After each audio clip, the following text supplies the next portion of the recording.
অবশেষে দুনিয়ার মায়া ত্যাগ করে চলে গেলেন পল্লিগ্রাম টিভি ইউটিউব চ্যানেলের জনপ্রিয় অভিনেতা শফিক। তো কম বেশি সবাই এই শফিককে চিনে থাকেন। তো পূর্বে এই শফিককে পল্লিগ্রাম টিভি ইউটিউব চ্যানেলে ফিরিয়ে নেওয়ার জন্য রবিউল শেখ অনেক চেষ্টা করেছেন এবং পল্লিগ্রাম টিভি ইউটিউব চ্যানেলে শফিকও ফিরে আসতে অনেক চেষ্টা করেছেন।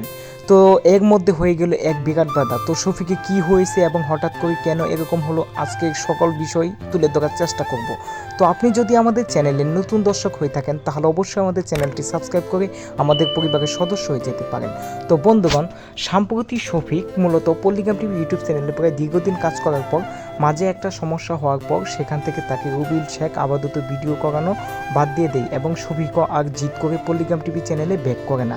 কিন্তু হঠাৎ করেই আপনারা জানেন যে শফিককে বেশ কিছুদিন আগে তার একটা স্ত্রী তারা কেস করেছিল, তাকে এর জন্য জেলে যেতে হয়েছিল। তো সাম্প্রতিক শফিক এখন আর বেঁচে নেই। সাম্প্রতিতে শফিক পল্লিগ্রাম টিভি ইউটিউব চ্যানেলে আর ব্যাক করতে পারবে না। তো আজকে মূলত পল্লিগ্রাম টিভি ইউটিউব চ্যানেলের এই জনপ্রিয় অভিনেতা কলকাতা থেকে আসার সময় মাঝপথে রাস্তায় অ্যাক্সিডেন্ট হয় এবং মারাত্মক অ্যাক্সিডেন্টের শিকার হওয়ার কারণে আপাতত সে গুরুতরভাবে আহত হয়। আহত হওয়ার সাথে সাথে তাকে হসপিটালে নিয়ে যাওয়া হয়। হসপিটালে নিয়ে যাওয়ার পর আপাতত ডক্টরস বলেন যে তার অতিরিক্ত রক্তপাত ক্ষরণের কারণে তাকে আর বাঁচানো সম্ভব হয়নি।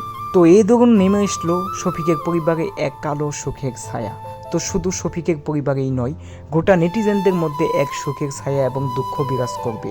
তো হ্যালো এভরিওয়ান, তো জনপ্রিয় অভিনেতা শফিককে নিয়ে এটাই ছিল সর্বশেষ আপডেট। পরবর্তীতে কী নিয়ে আপডেট চান অবশ্যই কমেন্ট করে জানাবেন।